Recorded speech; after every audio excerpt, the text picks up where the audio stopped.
Hey everyone, before we get started with this video, I just needed to make a few quick announcements. First, I want to give a huge shout out to Izzy from the Total War Warhammer forums. He's been an absolute great help to me with this video, helping me look up all of the massive amounts of lore for Neferata, and as I'm going to talk about in a moment, figuring out the best storyline. If you are on the Total War Warhammer forums, please go shoot him a private message giving him a thanks for all the hard work he did. I could not have gotten this video out for like another 4 months if it hadn't been for his help. I mean, he was just a massive help, and I am very appreciative for the work he did. The last point that I need to make real quick before you watch this is that, as I kind of mentioned, Neferata's story has some conflicts depending on various sources. The Neferata from prior to 7th edition, the Neferata from the 7th and 8th edition books, the Neferata from her own book, and the Neferata from the End Times aren't exactly the same and have some different stories, such as in the End Times, it's mentioned that Karakburn, or the Silver Pinnacle, was conquered by Greenskins before she took it, but that conflicts with her own personal story in which she actually took it from the dwarves. So what we decided to do was go through, find the best version of the story, the most entertaining version, and what I would suspect to be the most accurate version, especially for a game coming up for like Total War Warhammer. So what you would expect to see is her actual background if you were to meet her and get like a little information tab. This video is going to cover a lot of information. I hope you enjoyed it. It's my longest yet. As I'll kind of talk about at the end of the video, the videos after this probably won't be nearly this long for a little while. So I hope you enjoy this. Spent a lot of time on it, a lot of work. Yeah, enjoy. Have a great one. Of all the races within the Warhammer world, few are more dangerous than the vampires. Eternal, cruel, and powerful beyond measure, the vampires have a long history that originated with a woman who tampered with the power of Nagash. Her name is Neferata, which means she who is beautiful in death, and this is the story of the first of all vampires. Neferata was born to the king of ancient Lamia, Loremaster. As was custom in Nehekhara, she was given over to the mortuary cult and became a priestess, though she remained royalty and interested in her father's pursuits.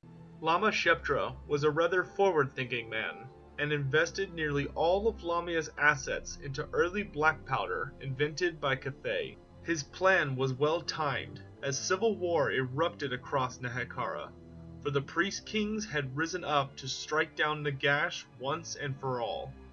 For a time, Loremaster held no loyalty, but eventually decided to side with the kings of Nehekhara. His new black powder weapons proved crucial against the usurper, and Nagash was defeated. Loremaster died soon after Nagash was cast down, and Neferata ascended to the throne.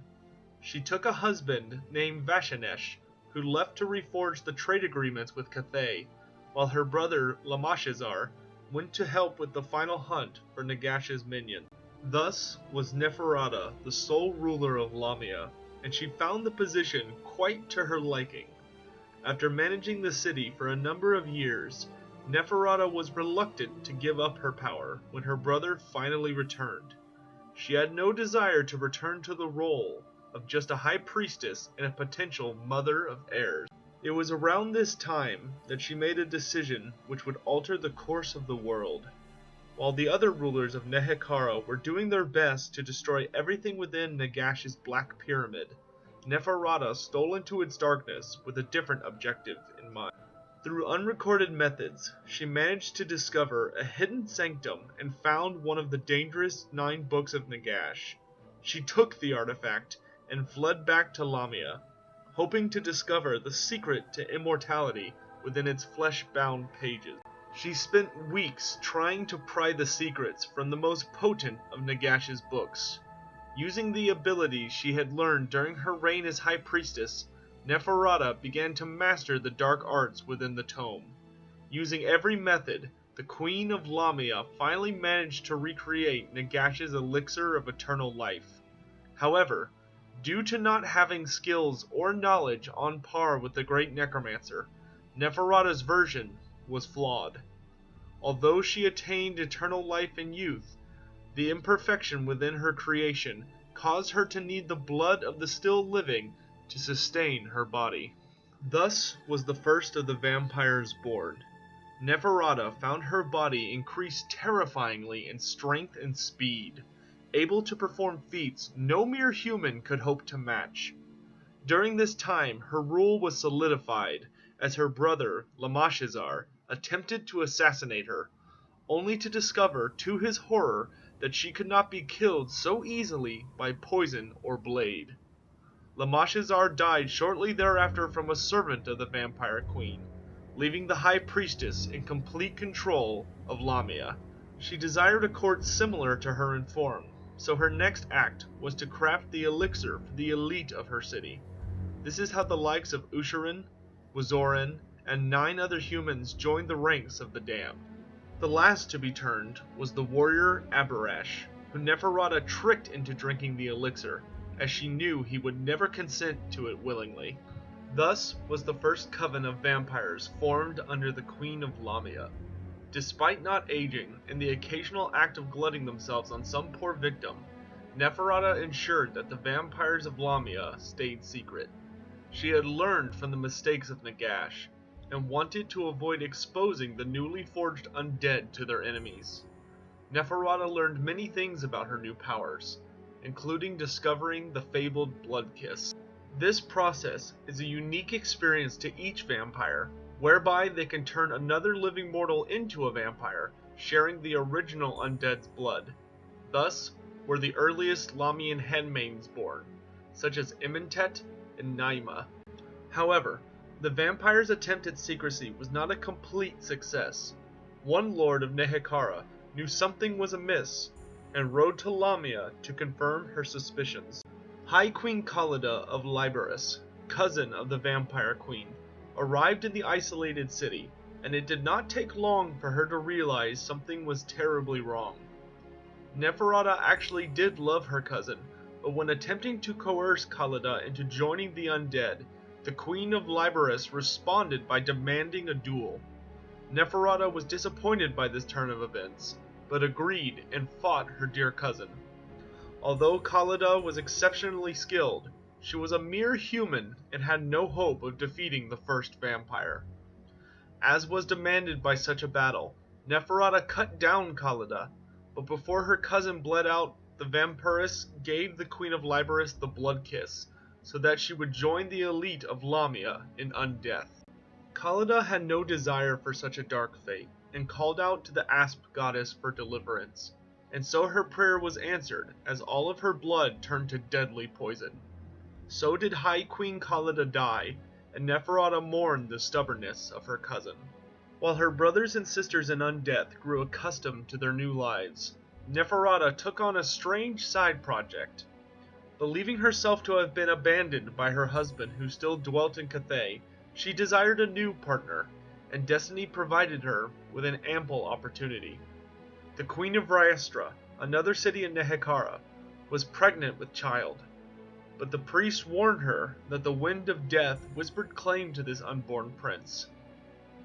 Fearing for her son's life, Raestra went to the high priestess of Lamia for aid from the gods, and Neferata saw in this situation a potential for her own gain. The Queen of Vampires offered the neighboring queen some potions and augments, but told her that when the child was born, he would have to be raised by Neferata. Once he was of age, the prince would be returned to take the throne of Raestra. The Queen of Lamia had secretly infused a distilled elixir of life into the potion she gave the worried mother, and decided she would raise this child to become her champion, her lover. Thus was Alcatazar brought into the world, and he was raised and trained in war, diplomacy, and educated by the eternal Neferata. All she needed was time to raise him into the greatest of men and turn him, which meant she needed the dark truth of Lamia to remain a secret. However, despite the efforts of the first vampire, eventually the aristocracy of Lamia began to grow in their excess, and desired even greater power. 2 of their number, Wazorin and Usharin, above all others desired to increase their might, and they searched for ways to do so. when they discovered that Nagash had not only survived the war with the Priest Kings, but was rebuilding his power in Cripple Peak, their restlessness could be contained no longer. They sent messengers to contact Nagash, much to the wrath of Neferata when she discovered this treachery. There was no stopping what had been done, however, and to the ill fortune of the undead, the servants of the Priest Kings intercepted and captured these agents. Through them, the kings discovered not only had Nagash survived, but Lamia was in league with him. As Nehekhara roused to the true nature of Neferata, another disaster struck against the Queen of the Damned. Alcadizar discovered the truth of the ancient city, and much like the noble Abarash, had no desire to be a part of it. Unlike the great warrior, though, he successfully escaped the city while Neferata attempted to repair the damage done by Wazoran, and made his way back to Riestra.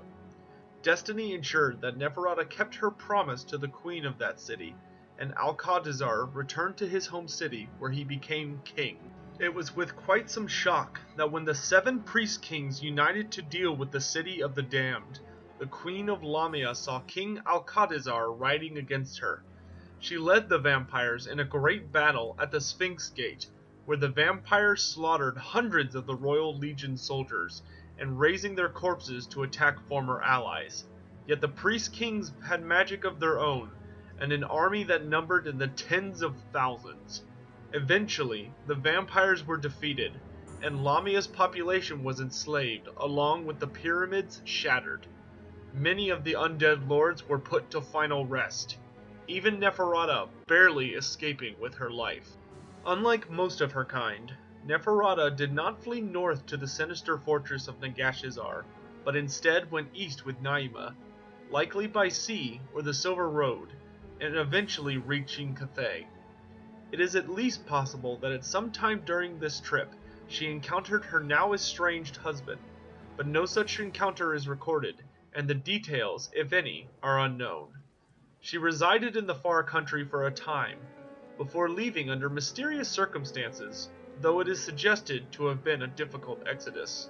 Skirting the borders of her former neighbors, she was navigating the deserts of Araby when she was ambushed by Wazoran and Usharan. Their poor efforts brought news of Nagash's return to her, and though she had not yet met him, she knew the danger of the rising threat. Gathering the desert tribes to attack the city of Bel Aliad was her only option. From there, she could conquer or rally all of Araby to face the looming monster who desired to control all things in death. But fate had decided to play Neferata a fool, and the siege did not go well for her when it turned into an assault. With her handmaidens, she pressed hard into the city, but a momentary distraction in the form of a particularly troublesome warrior proved her undoing. As she turned to face this new threat, Abarash's lance thundered into her chest, and she collapsed into stagnant dreams. The father of the Blood Dragon bloodline had mixed feelings towards the Vampire Queen, but knew that Nagash demanded that she be brought before him. In a confused state of pity, longing, and bitterness, he had struck down his queen, and stashed her body away so she wouldn't fall into the great necromancer's hands. Later regaining her senses, Neferata found herself immobilized by a shard of Abarash's lance, which remained in her heart, and was entombed in a decidedly plain sarcophagus. The insult did not impede her greatly, and she regained her faculties along with 2 new followers after several months. It was not long until Bel Aliad was attacked again, but this time by Archon the Black. But instead of death, he brought news to the Vampire Queen. Nagash, the great necromancer, was dead, struck down by Alcaldizar himself when mysteriously freed from captivity and armed. The conqueror had disappeared just as strangely as he had arrived. But one problem so often replaces another, and this was no break in tradition. Archon was at war with all of Araby, not due to any latent desires for freedom and glory, but survival. Khemri had died under Nagash's magics, but it had also awoken something terrible. The Priest Kings had fallen, and the Tomb Kings had risen in their place.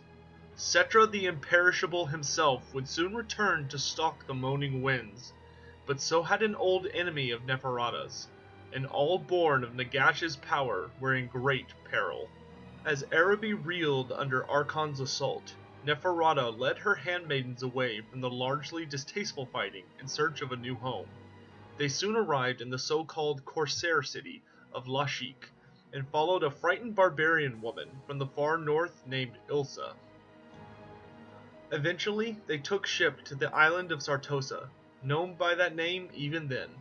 Ilsa's fate is not recorded, but Neferata was not known to cast useful tools aside in those days. Given her exotic barbarian heritage and knowledge of the Tilean language, it is likely that Ilsa was eventually granted the Blood Kiss and took her place among the new Deathless Court, with many others of such interesting origin. The island of Sartosa was a strange place, even hundreds of years before the founding of the Empire. Plagued by Drukai and Arabian raiders, Neferata saw that there were gains to be made among these pirates by ending at least some of these problems. First, she bought off the Dark Elves by raiding a few isolated fishing villages for slaves, and then striking a bargain with an allied Drukai named Megara to plunder the nearby mainland.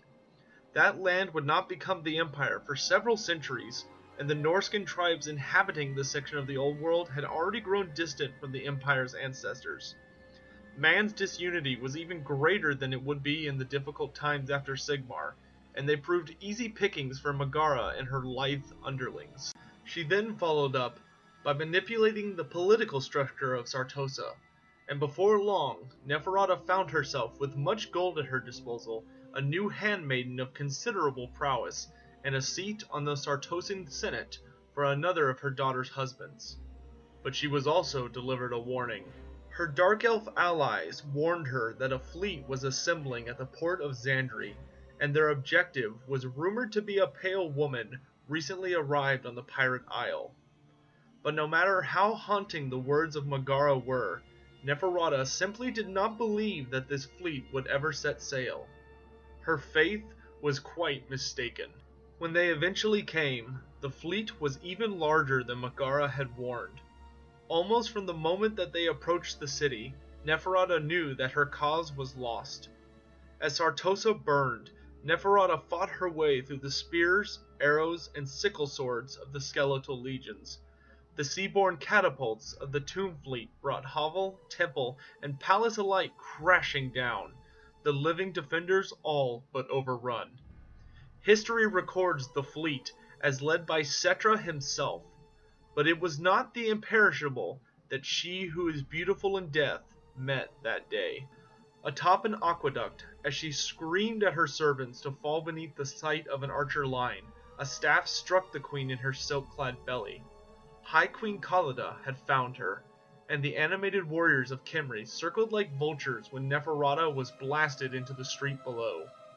Their reunion carried an exchange of blame with regards to the fall of Lamia, but the combat following was swift. Neferata took a deep wound to her breast, which narrowly missed her heart, but she savaged Khaleda with her claws in return, tearing through paper-thin flesh and severing the serving queen's spine. The Queen of Lamia fell defeated, but not yet destroyed. Neferata ran, and swore that she would never flee her beloved cousin's presence again. It is not known where Neferata and her handmaidens escaped to in the Old World. What would become Tilia seems likely, and a journey under the vaults and then across the Badlands is possible. For the world next heard of the Lamians as they wandered south through the lower World's Edge mountain. Little could be found to the north in this age, save tribes of barbarians, beastmen, and greenskins. The mighty nations of later years were still centuries away from conception, and Neferata has a great love of civilization and vice. Dressed in furs, and with blood hunger creeping upon them, the Lamians may have been journeying south in an attempt to reach Araby once again, despite the dangers that such a return would have posed. But at some point, 800 years before Sigmar unified the 12 realms of men and forged his empire at Blackfire Pass, the sun turned black, and the wandering queen began to hear a cruel voice in her mind. It drew her off course, to a place raised in imitation of her beloved home, and ruled by an old servant of hers, the city of Morkane. But Ushoran saw Neferata as his monarch no longer. He had declared himself king, hetman, in the tongue of his new people, and had built for himself an extensive power base among the newly civilized populace, turning the highest to vampirism and keeping their inferiors below his heel, though they were forbidden from actively assailing the populace. Neferata did not intend to suffer this insult, but she had more important things to deal with. By offering herself in service to her former minister, she was able to slide gracefully into Strigoi society.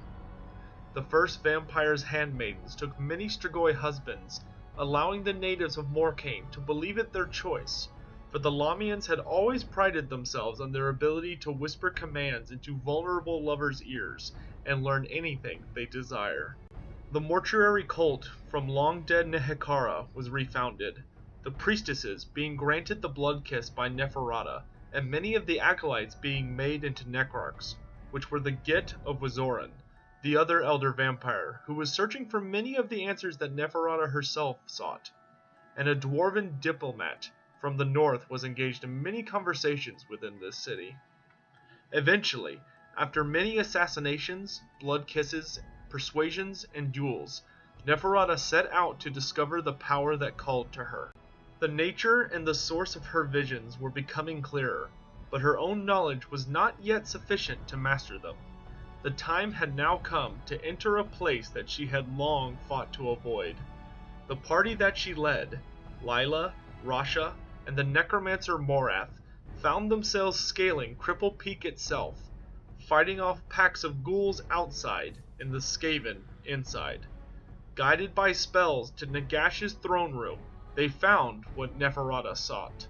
As Morath gathered the seemingly unremarkable, if rotten and dust-covered pages, scattered here and there, Lila and Rasha held hordes of clan rats at bay. They realized that the room was surrounded. But though the warpstone-infused rock was draining the life from Morath, he still had enough strength to raise the skeleton warriors discarded on the floor. The Skaven that had fought the undead of Nagash so long ago had passed centuries ago, but something in these rat men remembered what it was they were facing, and enough of them fled shrieking into the darkness to allow the expedition to escape. They returned to Morcane quietly confident, but Ushoran finally managed to catch Neferata off balance. She, beaten to her knees, sworn her fealty in exchange for her life, and he sent her to faraway Kadak Burn to make amends with the Dawi there. That he had not simply killed her proved to be a great mistake. Neferata left with all of her servants and a force of Strigoi provided by Ushoran. She arrived in Kadak Burn, and over the course of a long war eradicated the dwarves and killed all those unfaithful to her. She conquered the highest peak in the World's Edge Mountains, and began the transformation of the Silver Pinnacle into a beautiful realm of undeath. Nearly 3 centuries later, Archon the Black visited the Silver Pinnacle to demand the Vampire Queen's allegiance in the newly returned Nagash's name. She gave him a mysterious large shaking box containing a withered form of an old underling of hers. Archon left with this gift, but it is unclear what he did with it. Archon returned to fight alongside Nagash at the Battle of the River Reich against Sigmar, but ultimately fled when the great necromancer was struck down by the first emperor.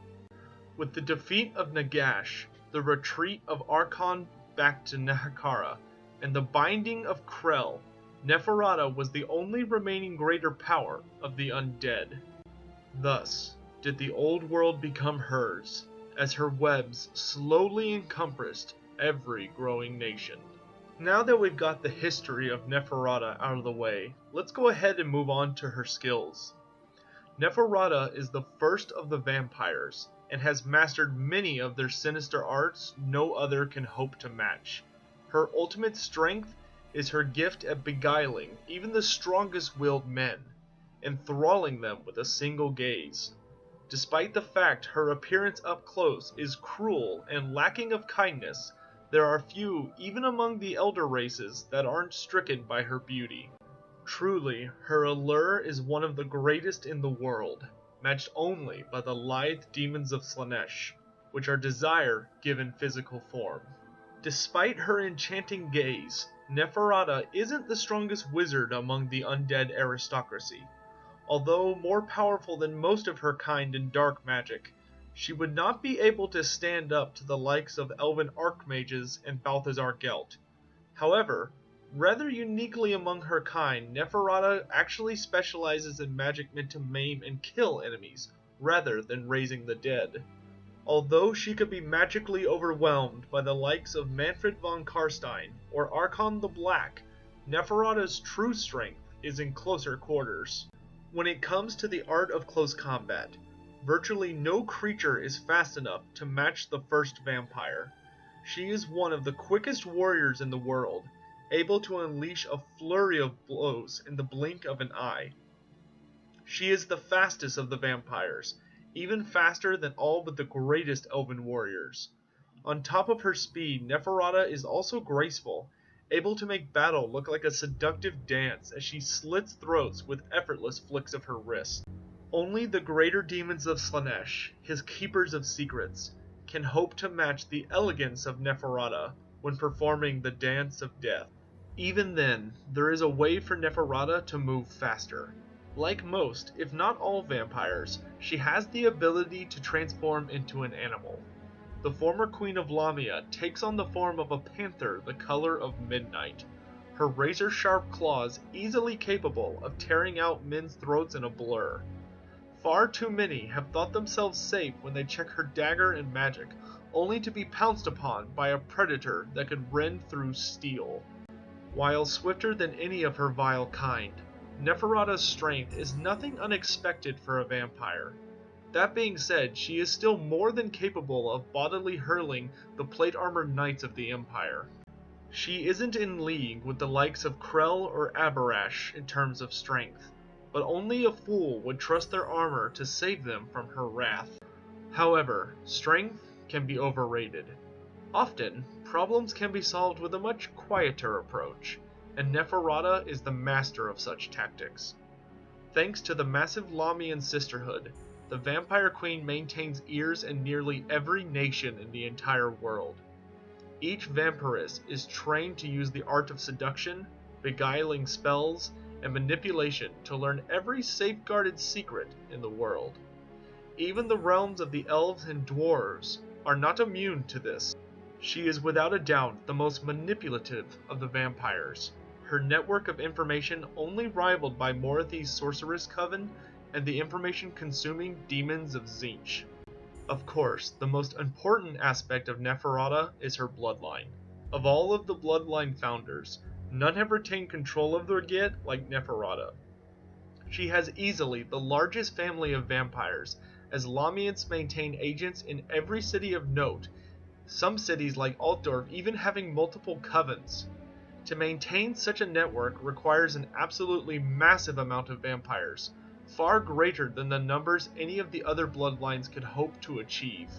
Von Karsteins bicker too much, Necrarchs are too reclusive, Strigoi are all bloodthirsty animals, and blood dragons are too martial to maintain great numbers for long. Truly, the Lamians are the greatest of the vampire count bloodlines. With her skills taken care of, let's go ahead and move on to her most famous battle, the Siege of the Silver Pinnacle.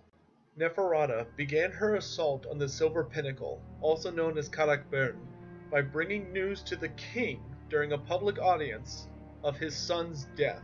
She witnessed the entry of Usharin's name into the Book of Grudges for that hold, and then she launched herself at the Dwarf King. Though she killed a number of the Dawi with her speed, strength, and talents, his death was not her objective. She needed him to retreat, and thus gain time to deal with those non-monstrous Strigoi accompanying her, whom she did not trust, as well as a renegade male Lamian named Khaled, who had thrown his lot in with them. She retreated to open the gates, and held the dwarves at bay, catching crossbow bolts with little effort for just long enough to allow her forces and handmaidens to break cover and enter the fortress. Eventually, the Dawi were pushed back into the lower tunnels and halls. Over several weeks and months, Neferata was able to overcome the formidable defenses of the Karak, but eventually she found a gate which she could not pass. Unwilling to simply wait them out, since she suspected that they could remain supplied and summon reinforcements, Neferata began to search for another entrance.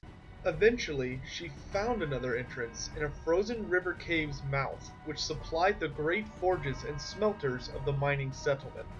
At the lake forming the river's mouth, she was ambushed by a small group of handgun-armed rangers who had been hiding beneath the skins of the direwolves that prowled the area. However, she quickly overcame them and their silver bullets by simply smashing the ice which they stood upon, sending the dwarves to a cold, icy death. With the way now clear, she and her handmaids swam into the Underdeep. After making a point of slaughtering the warriors of various ranks they found, and a few unfortunate miners, the vampires were able to stalk their way through the tunnels, vents, and shafts into the ancestral tombs. Here, Neferata was able to raise the long-dead forebears of the defenders for just long enough to open the gates which had so hindered her allies, and thus unleash the doom of the dwarves. With their gates now open, the Dawi were pushed back into their last redoubt. In true dwarvish fashion, they continued to fight against the numberless undead, even to the extent that they checked them. Booming cannons obliterated skeletons into flying splinters, runic axes cut down the remaining Strigoi, and the king of Karakburn crushed foe after foe. But when Morath, the still mortal disciple of Wizoran, raised the freshly fallen dwarves to bear against their former comrades, the Dawi could take no more, and retreated into their final tunnel. Neferata grew tired of this fighting, and offered the dwarf king a choice: surrender and leave alive with his people, or die. The dwarves retreated to consider their options.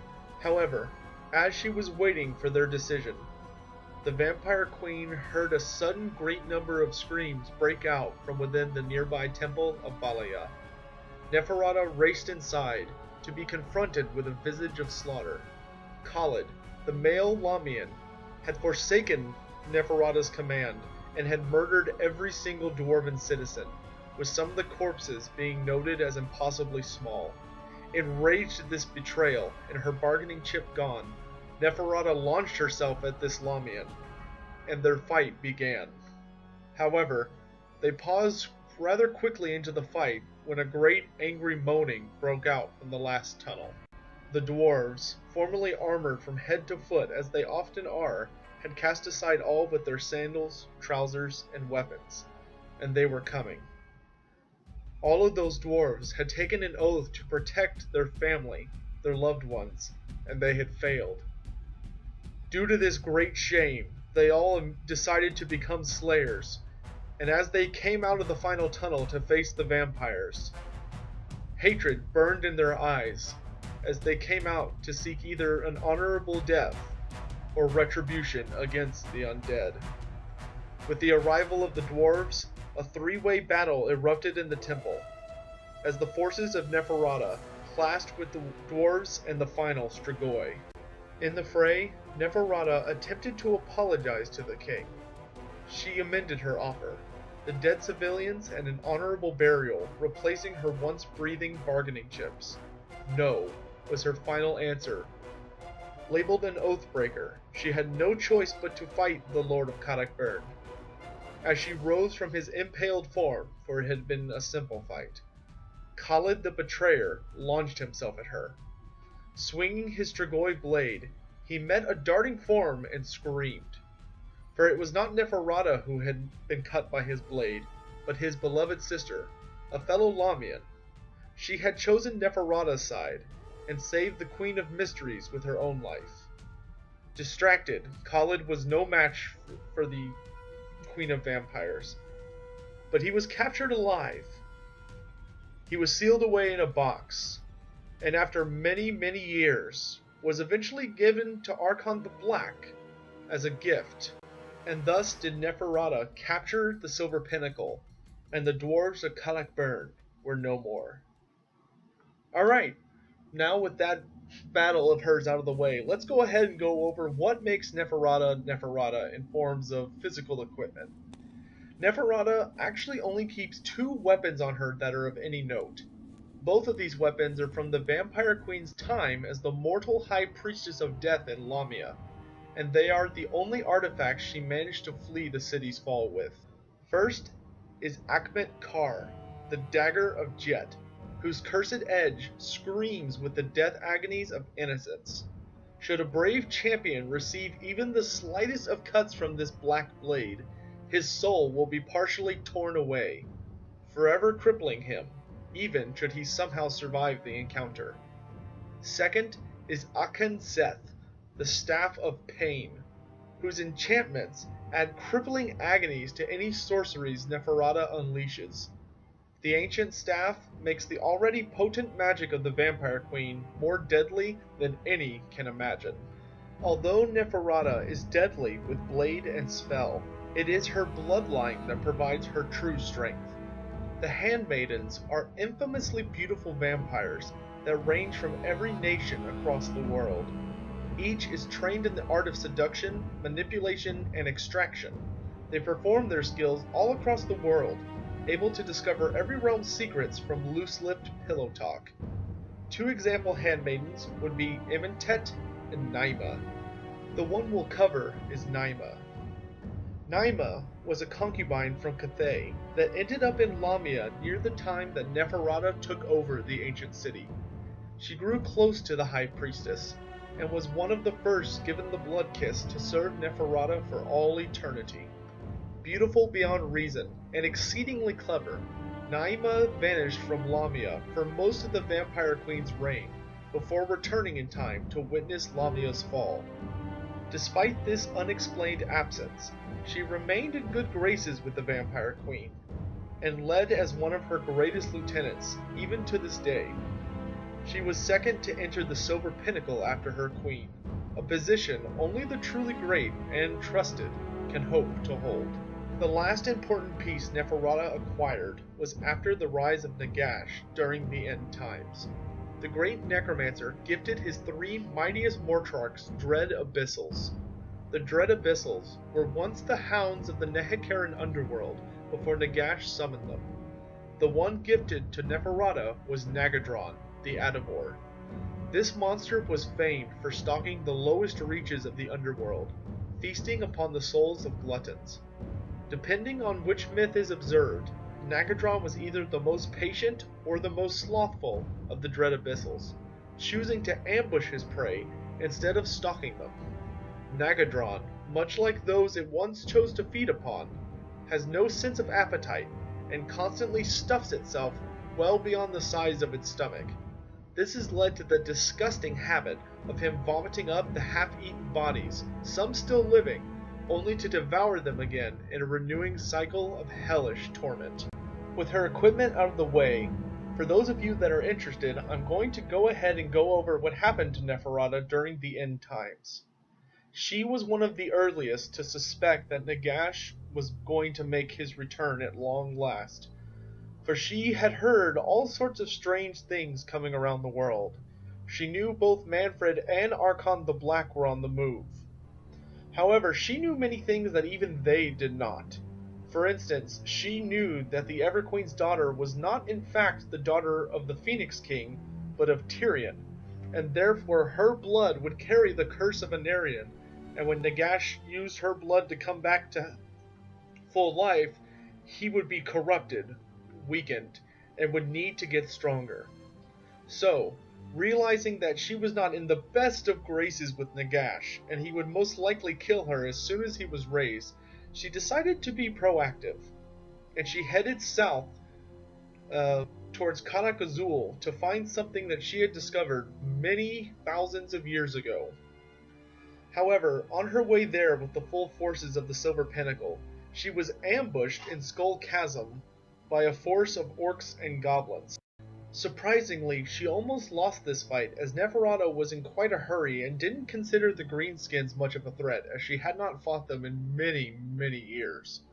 However, the goblins had decided to perform an ambush tactic, as opposed to just fighting fairly, as they usually do.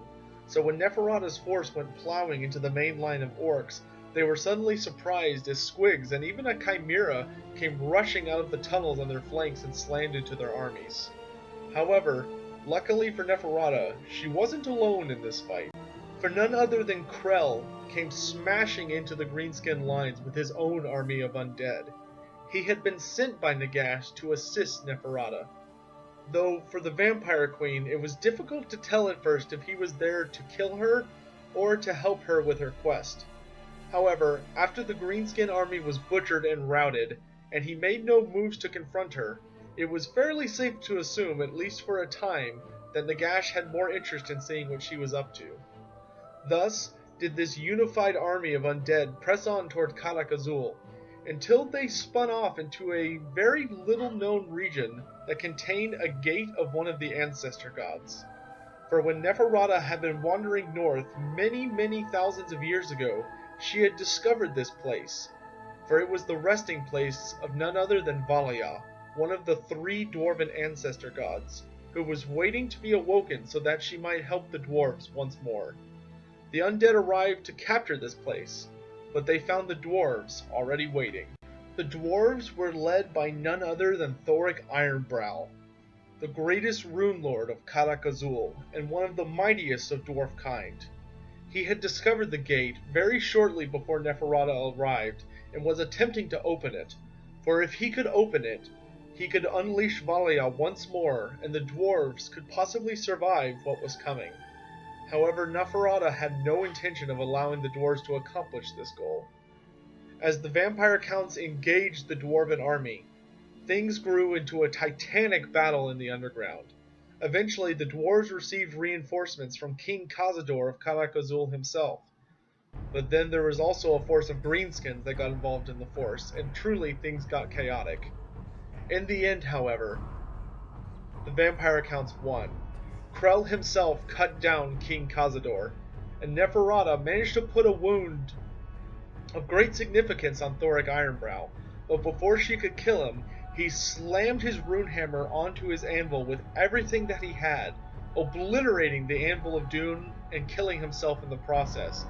But he also managed to almost completely shatter the undead army, allowing most of the dwarves of Karak Azul who still lived to escape. This blow nearly killed Neferata herself, and even managed to destroy some of the enchantments that kept Krell moving. Despite this, however, Valia was captured by the vampire counts, and Neferata gave her to none other than the great Necromancer.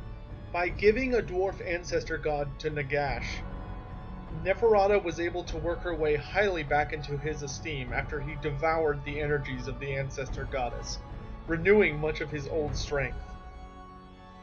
Neferata was named as one of his Morcharks and given Nagadron, and it was then that Nagash made his final move, as he moved down to attack Nehekara and take the land of the dead for his own. Neferata had a very special mission given to her by Nagash, for he knew that if the Tomb Kings united under Cetra, even at his great power and with all of the vampire counts reunited once more along with Archon the Black, he might still lose. So he sent Neferata back to take the city of Lamia, to break the enchantments that sealed it, and to attract the attention of Khaleda and the king of Numus, for he knew that some of their grudges ran quite deep, and the Tomb Kings, ever a selfish lot, would go to fight her instead of coming to deal with Nagash at Khemri as Cetra had ordered. So, as ordered, Neferata went and took the city of Lamia, and sure enough, High Queen Khaleda could not resist this attempt for revenge, and marched her armies, along with some assistance from the king of Numus, to attack the first of the vampires. There was a great battle among the city streets, but the Tomb Kings were ultimately victorious, smashing aside all signs of resistance and pushing towards the center of the city. However, Neferata had planned an escape route, but as she went to retreat from the city through underground labyrinths she had likely used to escape from it before, she found none other than her cousin, Khaleda, waiting for her. So the two undead monarchs engaged in battle one final time, but this time it was Khaleda who proved superior. Despite being the fastest vampire the world had ever known, Neferata was not prepared for the empowered version of Khaleda, who seemed to be embodied the asp goddess herself. For Khaleda was so quick that she was able to cut deep wounds into Neferata without taking a single blow in return. And the Vampire Queen realized quite swiftly that she was losing, and if this fight kept up, she would most surely die. Lucky for the first of the vampires, however, there were far worse things than either form of undead that resided within the city, and as the two queens were battling, one such beast set itself upon them. During the distraction caused by it, Neferata managed to hurl herself into the underground caverns and sealed a great stone door behind her, blocking out her dear cousin. She heard a great scream of wrath and anger, but managed to escape the city with her life one more time. After this, her story is largely unmentioned. She did pull back apparently to the Silver Pinnacle for a time, fighting off demons and other such monsters. But eventually Nagash sent for her, sending Manfred von Karstein to give her orders to return to Slovenia immediately, for he needed someone to watch where the Black Pyramid had been moved to. So, Neferata diligently returned. However, around the time of her arrival was when Nurgle launched his great invasion against Nagash, and Neferata was there for the final battle for the Black Pyramid, when the Skaven managed to infiltrate the Black Pyramid and blow it up from the inside as Nagash was dealing with the newly risen Isabella von Karstein on the outside. After the destruction of the Black Pyramid, Nagash left Slovenia, and he left Neferata in charge as he took most of the rest of his forces with him. The one thing Neferata asked for in exchange for her service was Khaleda.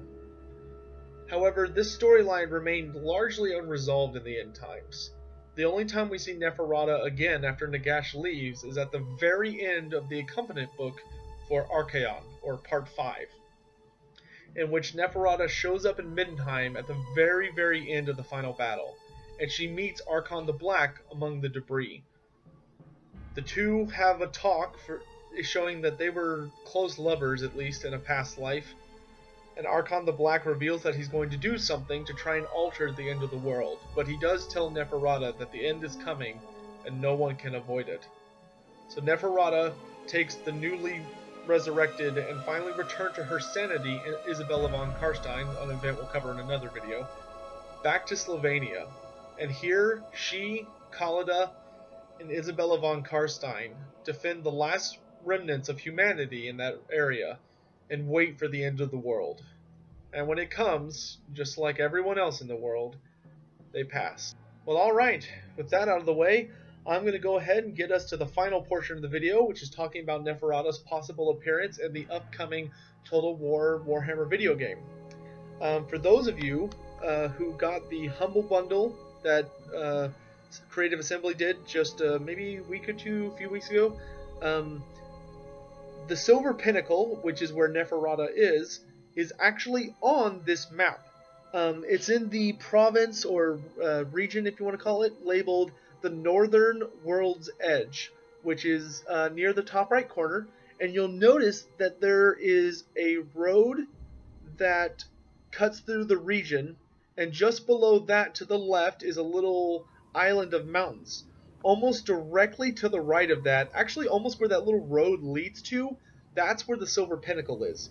So it seems like there is actually a path leading directly to it, which heavily insinuates she may be in the game. I mean, it would make sense, because she is someone you would likely have to deal with if you were playing Manfred von Karstein. Manfred is actually has a story about when he was rising to power, about when he went to meet Neferata and sort of made an alliance with her to gain the power of the Lamians on his side. Because unlike most of the vampire counts, especially the von Karsteins, Manfred was all about gathering power no matter who it was from or what he had to do to get it. That being said, I imagine if she does show up in the game, she's probably going to be more of a political opponent you have to deal with, I highly doubt you'll actually get to fight her, as she is a very important figure in the lore. That being said, it may be possible. I hope so. I hope if she does fight, she gets her Dread Abyssal Nagadron, because although her fighting on foot is perfectly fine, that model is just so gorgeous. I would love to see it animated in 3D. Other than that, I can't really see any of the other races dealing with her, unless the dwarves have her in a Great Book of Grudges and decide to go back, but that's not even confirmed, depending on which version of lore you look at, which I'm sure I should have had a small little thing at the front of the video talking about the issues with Neferata as far as lore is concerned. But yeah, I hope we get to see her in game. I would love it if she was the way, like if we had to do something to impress her, and that's how we got access to Lamian units like the Coven Throne, which is actually a Lamian model. It's not just this typical vampire count model. But that's pretty much all we've got. So yeah, this was a super long video. There's a lot on this character, but that's what happens when you've got pretty much a book series dedicated to a character. I'm sure a video on Sigmar or Nagash would end up just as bad. But the next few videos that will be coming out will be a lot shorter and on some characters or things that are not quite as in-depth or as long as Neferata. I hope you all enjoyed the video. This one was a lot of fun. I should have mentioned it in the beginning as well, but I want to give a huge thanks again to Izzy from the Total War forums. He was a huge help in getting a lot of the information on Neferata, helping me compare different sources against each other, and trying to pull out the best version of the story that we could. And I can't express how thankful I am that he was helping me with this project, because otherwise it would have taken forever, and I really wanted to get this one out, especially since I am super excited and have a strong suspicion she's going to be in the game. So if you enjoyed the video, be sure to hit that like button. I really appreciate it. Also, if you haven't already, subscribe. So how about a little discussion down in the comment section below? Do you think Neferata is going to be in the Total War Warhammer game? And if she is, how do you think she should be represented? Should she be a boss we have to fight? Should she be a political opponent we have to deal with? Should we be able to recruit her? Should she be her own legendary lord in a future DLC? What do you think? Let me know down in the comments below, and we can have some debate about that. But yeah, thanks for watching. Thanks for sticking all the way through the video. I really appreciate it. I hope you enjoyed it. Stay tuned for more, and have a good night.